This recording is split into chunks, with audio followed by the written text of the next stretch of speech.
My dear friends, new vision chemistry classes में आपका स्वागत है। आज की क्लास में हम लोग पढ़ेंगे फर्स्ट लॉ ऑफ थर्मोडायनेमिक्स, ऊष्मागतिकी का प्रथम नियम। ऊष्मागतिकी का प्रथम नियम क्या है? What is first law of thermodynamics, it's mathematical expression and nature of heat and function. इनकी सबकी डिटेल जानकारी अपन लोग फर्स्ट लॉ ऑफ थर्मोडायनेमिक्स के बारे में पढ़ेंगे। तो स्टूडेंट, जिन लोगों ने मेरे चैनल को सब्सक्राइब नहीं किया तो सब्सक्राइब कर लें। और आज की क्लास में हम लोग पढ़ेंगे फर्स्ट लॉ ऑफ थर्मोडायनेमिक्स। तो स्टूडेंट ध्यान दें, फर्स्ट लॉ ऑफ थर्मोडायनेमिक्स, एक चीज मैं बता दूं सबसे पहले, सिस्टम एंड सराउंडिंग।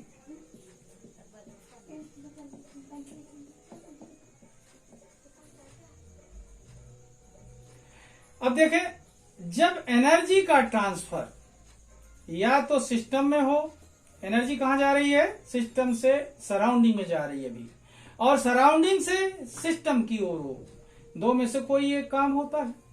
तो एनर्जी का, किसका? एनर्जी का ध्यान देंगे, एनर्जी का सिस्टम से सराउंडिंग में या सराउंडिंग से सिस्टम में ट्रांसफर जो होता है, इसी बेस पर डिपेंड करता है फर्स्ट लॉ ऑफ थर्मोडायनेमिक्स। मतलब ट्रांसफर ऑफ एनर्जी पर डिपेंड करता है, transfer of energy between system and surrounding पर डिपेंड करता है, transfer of energy between system and surrounding पर डिपेंड करता है first law of thermodynamics. Okay student, देखते हैं इसको कैसे स्टेट करते हैं अपन लोग। ओके, देखिए, first law of thermodynamics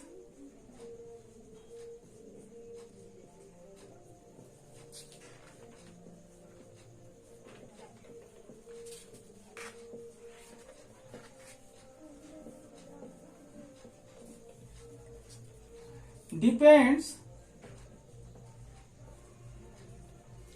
on the transfer of energy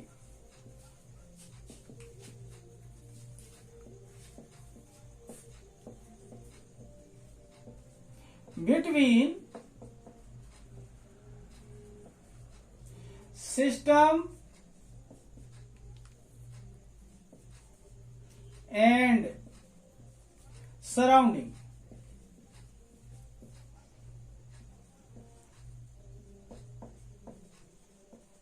okay student, यहां पर देखें, first law of thermodynamics depends on the transfer of energy. ध्यान दें, ट्रांसफर ऑफ एनर्जी पर डिपेंड करता है, किसके किसके बीच में ट्रांसफर हो? सिस्टम एंड सराउंडिंग के बीच में। इस पर डिपेंड करता है first law of thermodynamics. Basically this law is based on human experience only. किस पर डिपेंड करता है? क्या है ये? किसके बेस पर बना है? ह्यूमन एक्सपीरियंस पर, मानव के अनुभव पर बना हुआ है। यहां पर देखें, basically first law of thermodynamics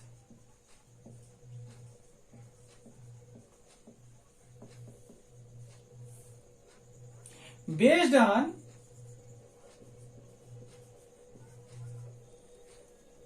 human experience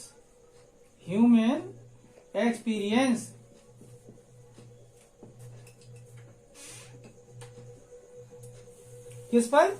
human experience पर। किसके बेस पर, किस बेस पर है ये? Basically first law of thermodynamics based on human experience पर के आधार पर ही बना हुआ है। ओके स्टूडेंट, अब देखें, दो बात मैंने बताया। First law of thermodynamics depends on the transfer of energy between system and surrounding. Basically first law of thermodynamics based on human experience only. Okay student, तीसरी बात करता हूं। In 1840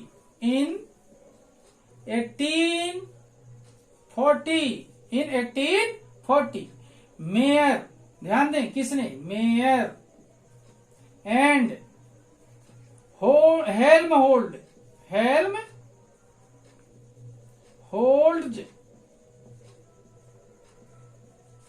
किसने? मेयर एंड हेल्महोल्ट्ज ध्यान देंगे। First stated that.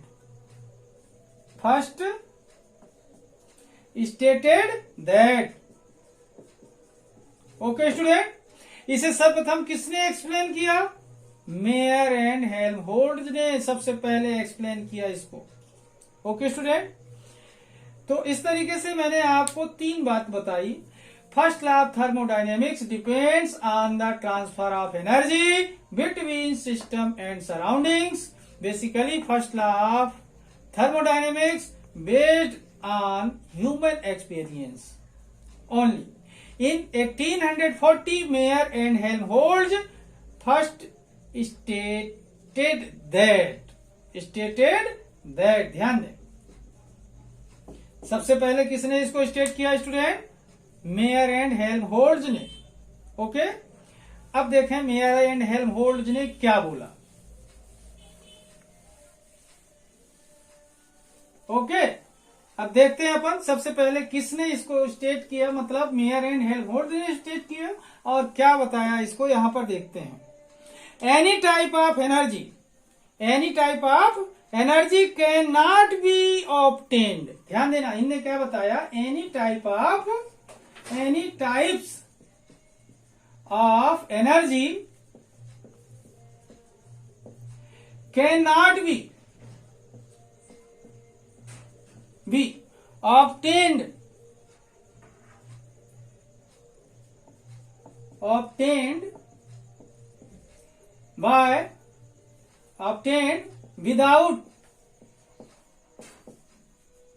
without expenditure of other type of energy.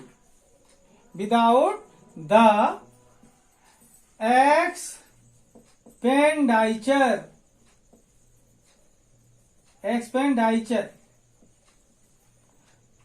ध्यान दें, without the expenditure of other types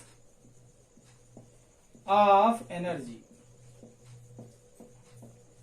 okay, यहां पर देखें इनने क्या बोला? Any type of energy can not B obtained without the expenditure of other types of energy. Expenditure मतलब बिना खर्च किए, विदाउट खर्च बिना उपयोग किए। अदर टाइप ऑफ एनर्जी, जब दूसरे किसी न किसी टाइप की एनर्जी का हम खर्च करते हैं तब जाकर के एक एनर्जी का निर्माण कर सकते हैं। कहने का मतलब क्या हुआ? जिस एनर्जी को हमने खर्च किया वही एनर्जी किसी दूसरे फॉर्म में तैयार हुई। ओके, दज, यहां पर देखें, दज energy can neither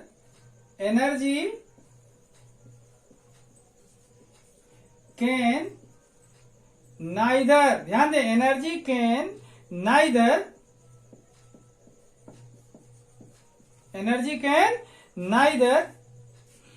be created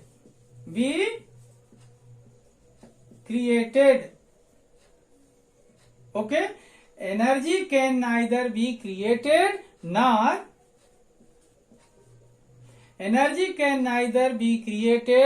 nor destroyed।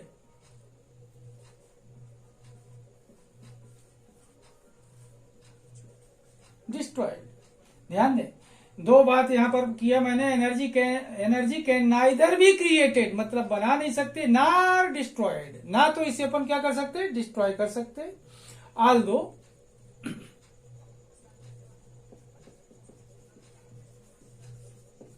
although it can be transformed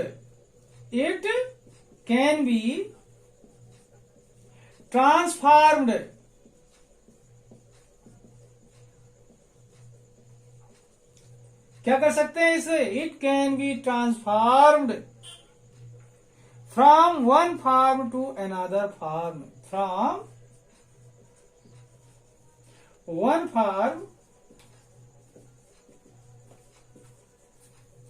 to another form.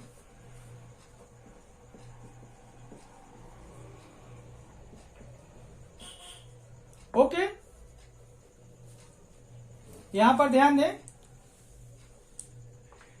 Energy can neither be created nor destroyed although it can be transformed from one form to another form. Okay, it is called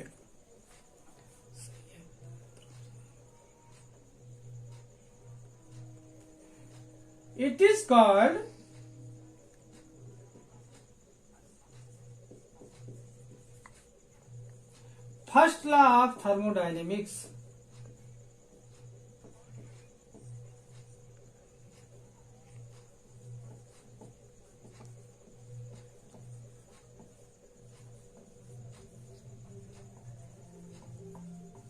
Okay, it is called first law of thermodynamics and law of conservation.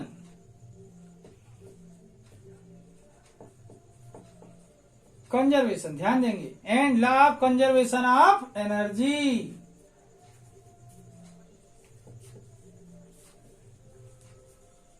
Okay student, clear हो रहा है? एक बार फिर से देखें, any type of energy can not be obtain without the expenditure of other type of energy. Thus energy can neither be created nor destroyed although it can be transformed from one form to another form. Okay, it is called first law of thermodynamics and law of conservation of energy. Okay student,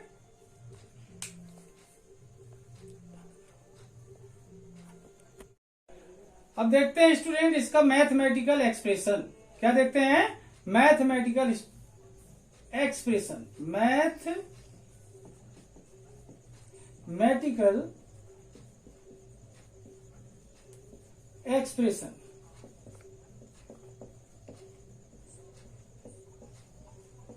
okay, इसका mathematical expression देखते हैं कैसा है. देखें student, mathematical expression अगर देखें तो कोई भी सिस्टम होगा तो उसमें क्या उसकी इंटरनल एनर्जी होती है, क्या हीट एब्जॉर्ब करता है, उस पर क्या वर्क होता है, उस पर डिपेंड करेगा. उससे उसी के बेस पर ये मैथमेटिकल एक्सप्रेशन इसका फाइंड आउट हो जाता है. तो मैं बात करता हूं, मान लेते हैं एक सिस्टम है, let a system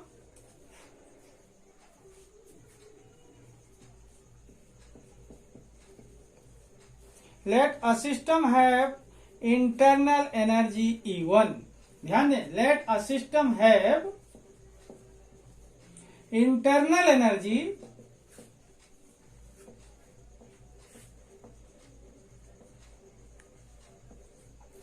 E1.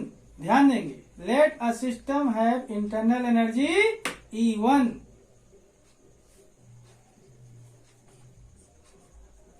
Okay student, let a system have internal energy E1 if this system absorb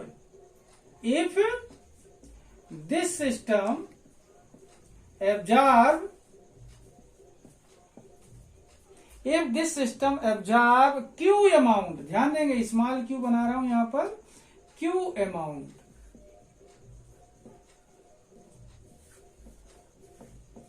of heat का कितना amount? Q amount of heat. Then internal energy of the system. जब ये Q amount of heat absorb कर लेता है तो इसकी internal energy क्या हो जाएगी? Then internal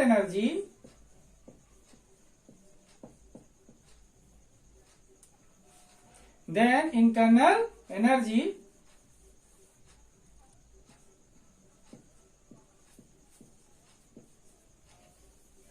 of the system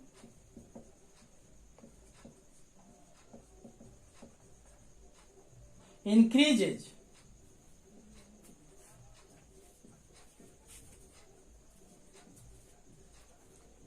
Okay, then internal energy of the system increases from E1 to E1 से बढ़कर क्या हो जाती है, E1 प्लस क्यू। ओके, क्या हो जाती है, then internal energy of the system increases from E1 to E1 plus Q. Okay student, अब देखें, ये तो एक बात हुई, मैंने एक ही बात किया यहाँ पर, only one way of the system, let a system have internal energy E1 if this system if this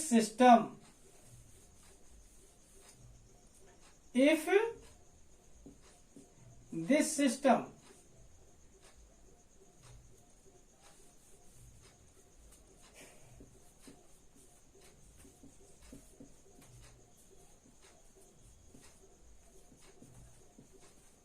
absorb, ऐसा, if this system absorb q amount of heat, then internal energy of the system increases from E1 to E1 plus Q। Okay, अब दूसरी बात करता हूं। Okay, यहां पर देखें, if work done on the system, if work done on the system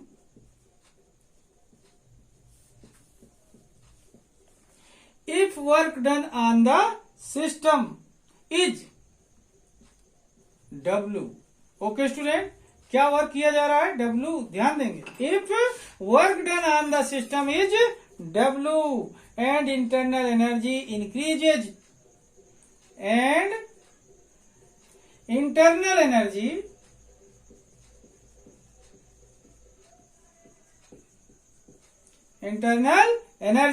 increase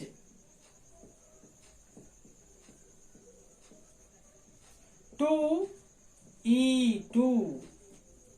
okay, if work done on the system is W and internal energy increase to E2,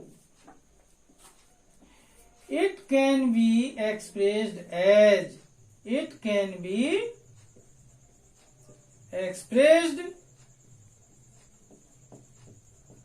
as यहां तक कोई प्रॉब्लम स्टूडेंट? मैंने बोला mathematically let a system have internal energy E1 if this system absorb Q amount of heat, then internal energy of the system increases from E1 to E1 plus Q। If work done on the system is W and internal energy increase to E2, क्या हो जाती है, internal energy increase होकर E2 हो जाती है, और it can be expressed as. अब देखें इसे कैसे हम फाइंड कर सकते हैं, इसे अलग कर दो।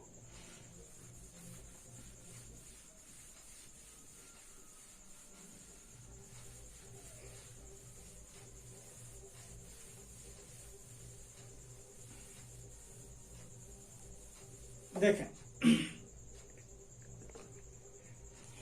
E2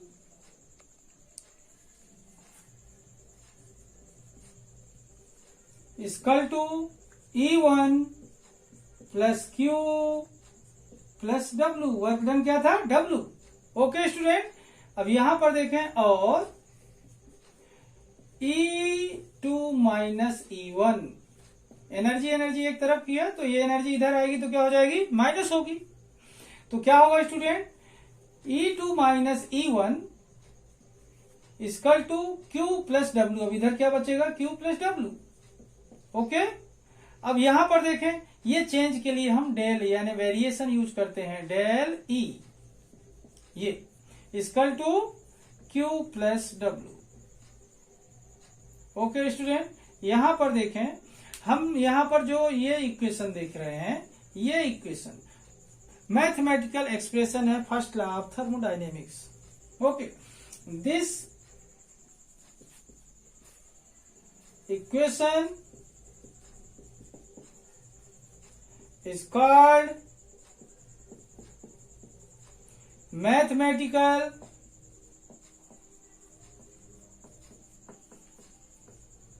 expression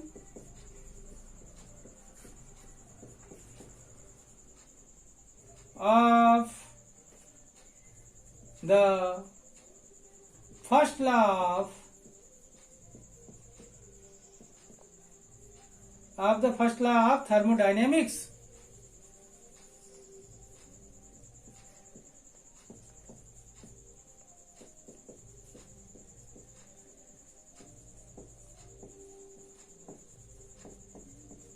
Okay.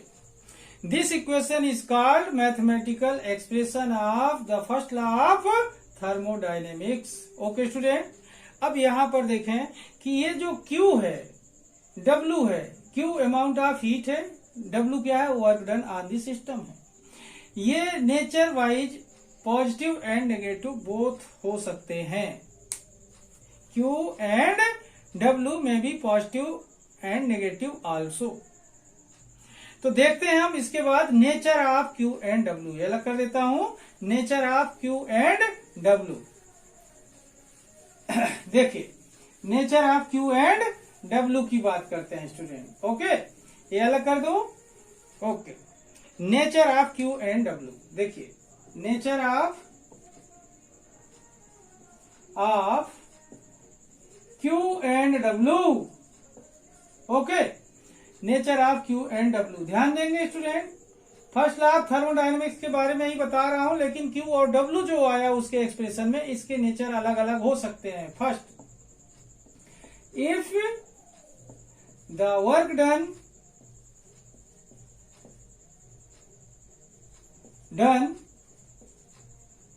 On the system, if the work done on the system, then W will be, ध्यान देंगे, then W will be positive. Okay student, if the work done on the system, then W will be positive. Okay, W का वो क्या होगा, positive होगा अगर work done on the system होगा तो, मतलब अलग से कोई काम सिस्टम पर किया जाएगा तो. सेकेंड देखें, if the work done by the system,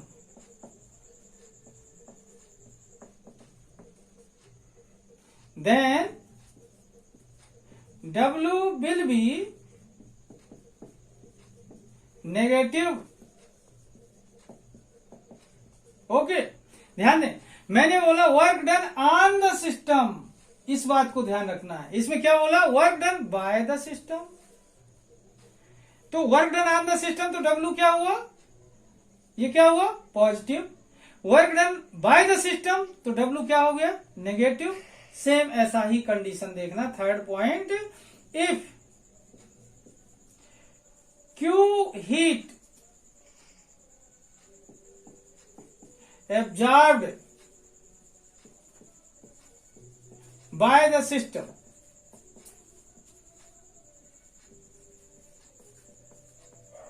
ध्यान दें, if Q heat absorbed by the system, then Q will be positive. ध्यान दें, मैंने बोला absorbed by the system, इसको पकड़ कर रखना है. then Q will be positive. Fourth point देखिए, if Q heat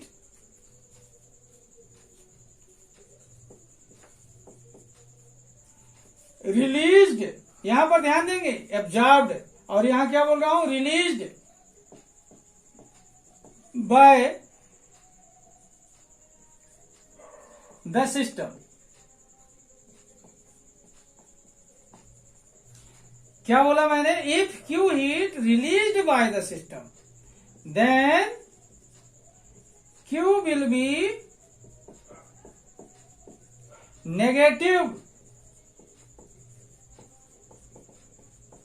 okay student, then Q will be negative. कोई प्रॉब्लम स्टूडेंट यहाँ पर? हिंदी मीडियम वाले बच्चे ध्यान दें, निराश ना हो. मैं अब हिंदी में आपको समझाने का प्रयास करूंगा. ओके स्टूडेंट, यहाँ पर इंग्लिश में ये जो फर्स्ट लॉ ऑफ थर्मोडायनेमिक्स है यहीं पर समाप्त होता है. अब मैं आपको इंग्लिश में इसे समझाने के लिए आता हूँ. ये अलग कर देता हूँ और हिंदी में समझाने का प्रयास करता हूँ. ओके स्टूडेंट, ध्यान देंगे.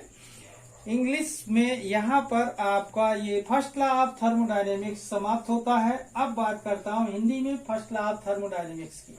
ओके, तो देखें स्टूडेंट, फर्स्ट लॉ ऊष्मागतिकी का प्रथम नियम। ऊष्मागतिकी का प्रथम नियम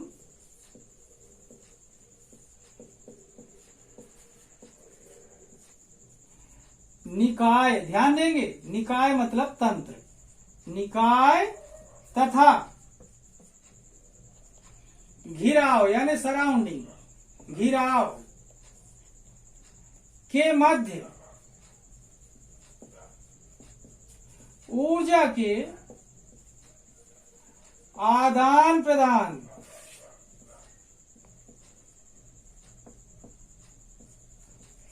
पर निर्भर करता है।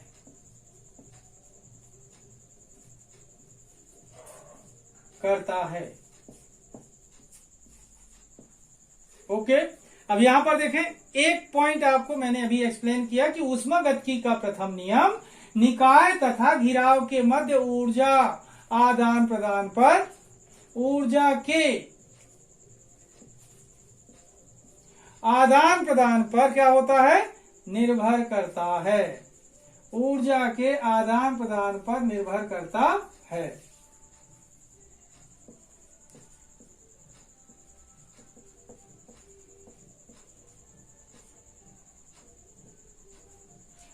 किस पर निर्भर करता है, ऊर्जा के आदान प्रदान पर निर्भर करता है। ओके स्टूडेंट, दूसरी बात देखें, इसे सर्वप्रथम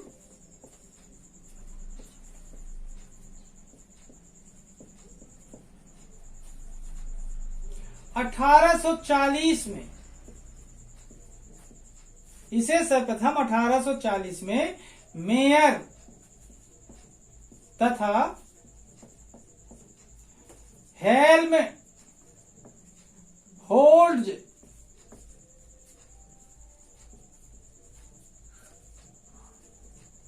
ने परिभाषित किया था।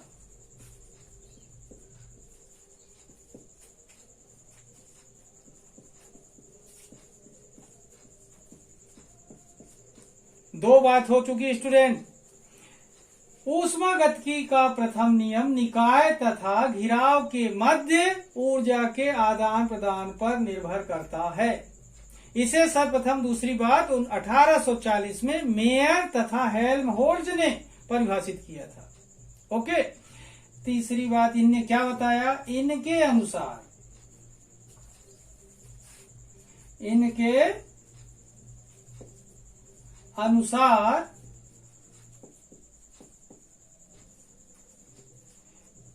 किसी ऊर्जा का निर्माण, किसी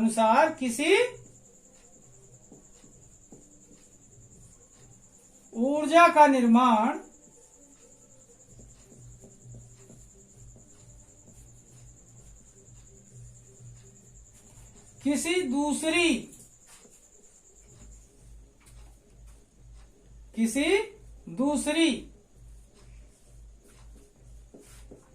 ऊर्जा का बिना उपयोग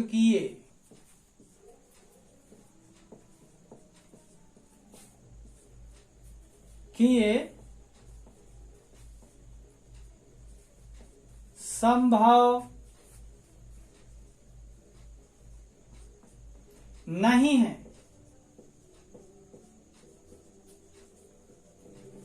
देखिए इन्होंने क्या बोला, इनके अनुसार किसी ऊर्जा का निर्माण किसी दूसरी ऊर्जा का बिना उपयोग किए संभव नहीं है। इन्होंने क्या बोला, कोई भी ऊर्जा आप अगर बना रहे हैं तो उसको बनाने के लिए किसी दूसरी ऊर्जा का उपयोग करना पड़ेगा।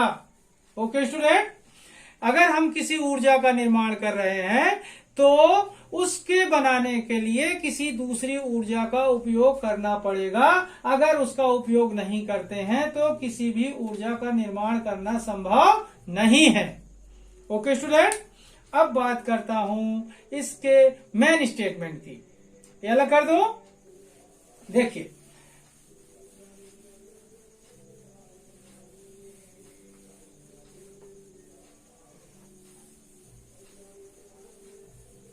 देखें स्टूडेंट, अतः ऊर्जा को ना तो उत्पन्न किया जा सकता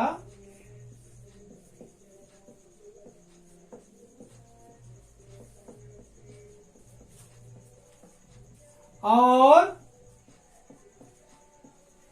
ना ही नष्ट किया जा सकता।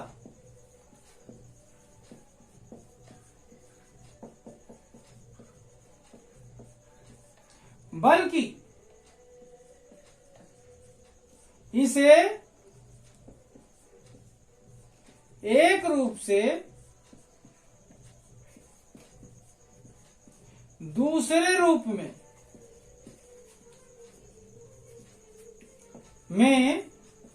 परिवर्तित किया जा सकता है। परिवर्तित किया जा सकता है, एक रूप से दूसरे रूप में क्या किया जा सकता है? परिवर्तित किया जा सकता है। ओके, यहां पर देखें, ये इसका मेन स्टेटमेंट हो रहा है।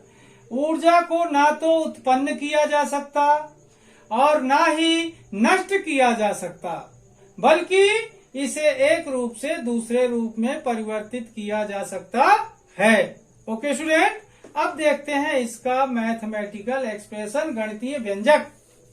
ये अलग कर दे रहा हूं, अब गणितीय व्यंजक पर ध्यान दें स्टूडेंट। ओके, देखिए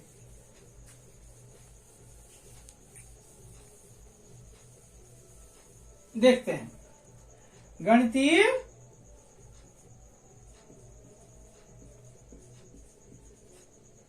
व्यंजक। ओके, अगला स्टेप, माना कि किसी निकाय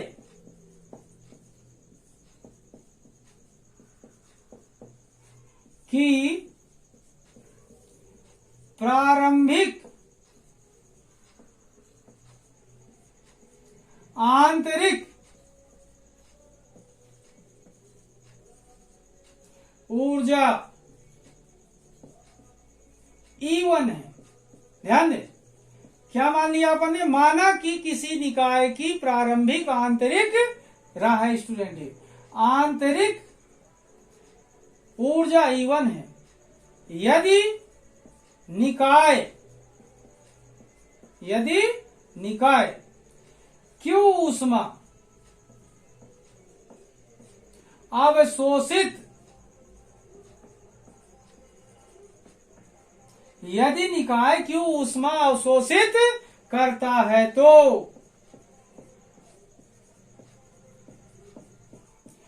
यदि निकाय Q ऊष्मा अवशोषित करता है तो उसकी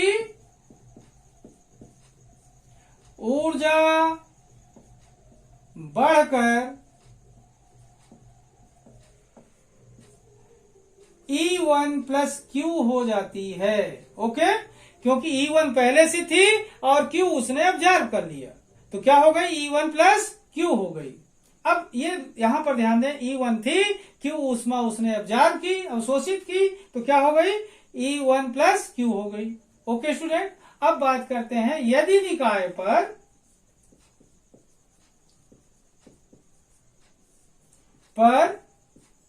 W कार्य किया जाता है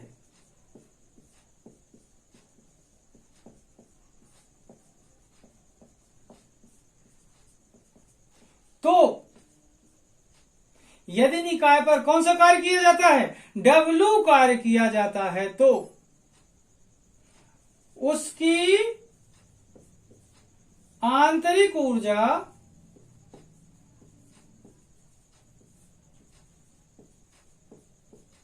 बढ़कर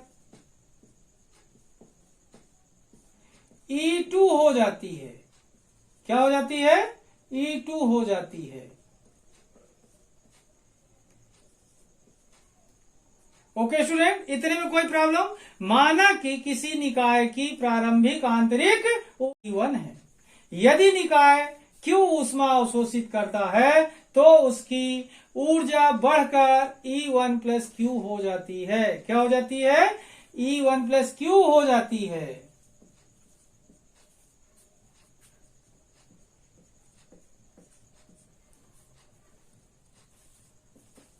ओके।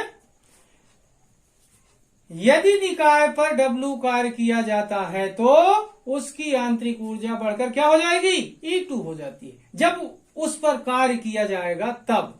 ओके स्टूडेंट, अलग कर दूं ये। अब देखें इसका एक्सप्रेशन। अब देखें E2 हो जाती है बढ़कर। इसे निम्न प्रकार से, निम्न लिखित प्रकार से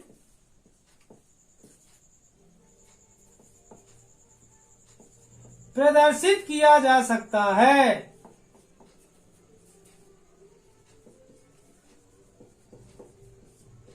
जा सकता है।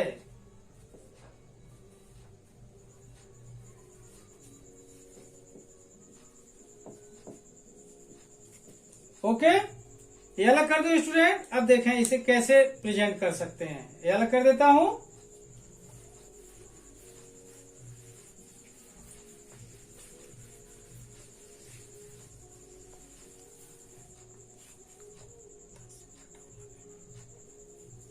ओके स्टूडेंट,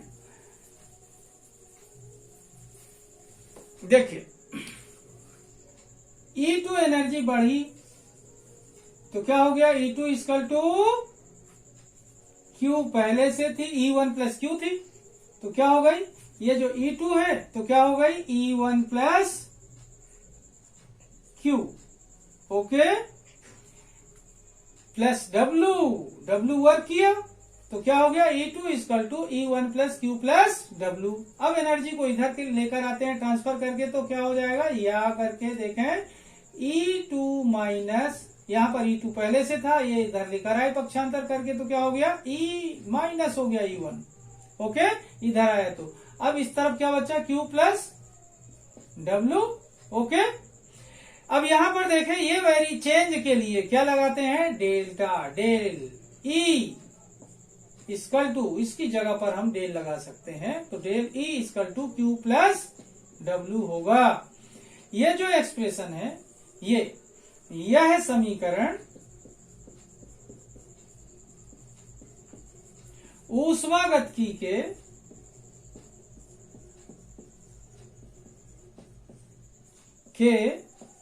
प्रथम नियम का गणितीय व्यंजक है।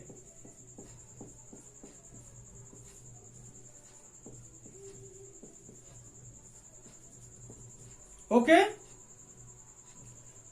क्या है स्टूडेंट?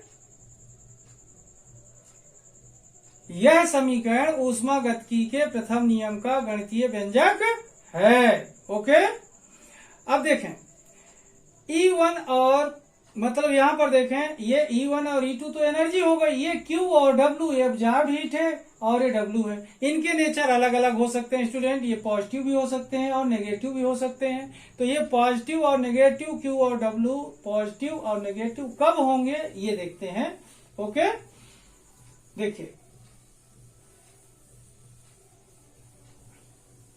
देखिए प्रकृति E1, यहां पर देखें E1 एंड E2 की प्रकृति, यहां पर देखना Q तथा W की प्रकृति देखें। ओके, नंबर 1 W से स्टार्ट करता हूं। यदि निकाय पर कार्य किया जाता है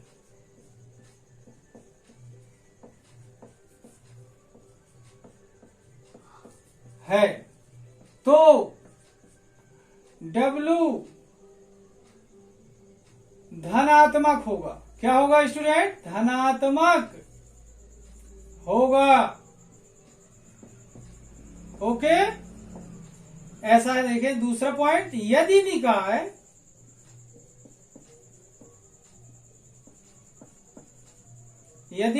निकाय स्वयं कार्य करता है तो W ऋणात्मक होगा।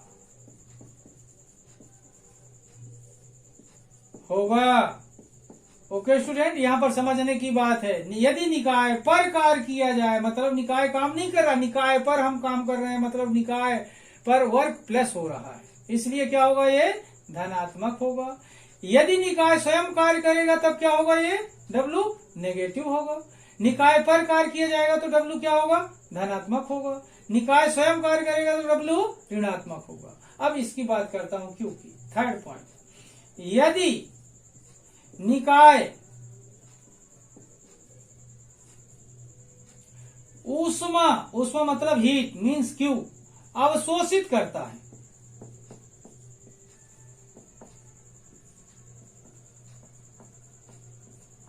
है तो अब ध्यान दें, अवशोषित करना मतलब सिस्टम में हीट को प्लस होना, अवशोषित करता है तो Q धनात्मक होगा। क्या होगा, धनात्मक होगा। क्यों क्या होगा, धनात्मक होगा। ओके स्टूडेंट, फोर्थ पॉइंट ध्यान दें, मैंने बोला यदि निकाय ऊष्मा अवशोषित करता है तो निकाय में ऊष्मा जाएगी, तो क्या हो जाएगी, निकाय की ऊष्मा बढ़ेगी, मतलब पॉजिटिव होगी। अब यहां पर देखें,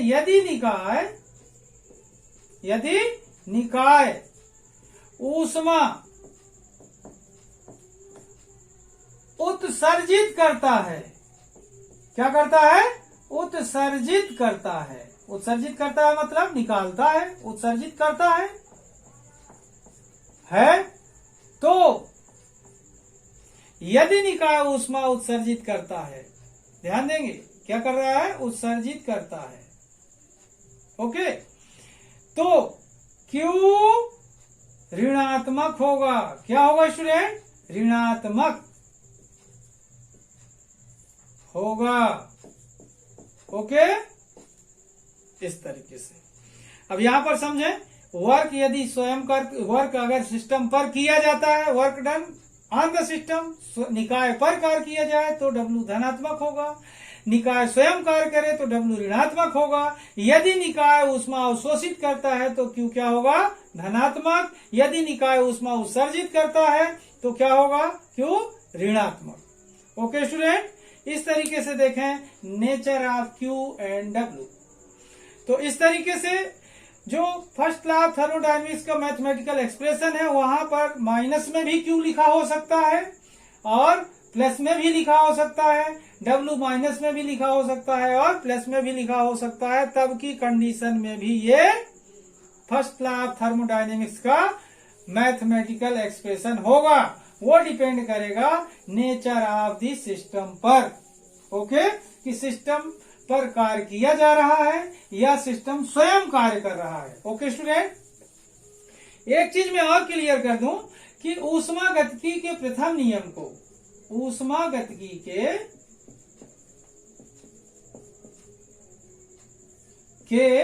प्रथम नियम को ऊर्जा संरक्षण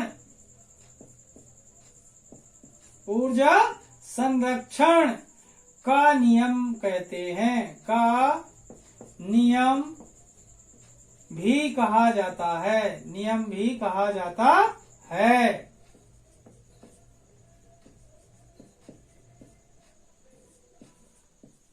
ओके, ऊष्मागतिकी के प्रथम नियम को ऊर्जा संरक्षण का नियम भी कहा जाता है। ओके स्टूडेंट, ध्यान देंगे आप लोग। मैंने आपको सबसे पहले इंग्लिश माध्यम के बच्चों को बताया, फिर बाद में हिंदी माध्यम के बच्चों को बताया। आप लोग को ये वीडियो अच्छा लगेगा, समझ आएगा। अगर आप लोग को ये अच्छा लगता है और कोई टॉपिक आपको पसंद आता है जिस पर आपको नई क्लास के रूप में वीडियो चाहिए, तो आप मुझे कमेंट बॉक्स पर जरूर कमेंट कीजिएगा। ओके स्टूडेंट, तब तक के लिए धन्यवाद।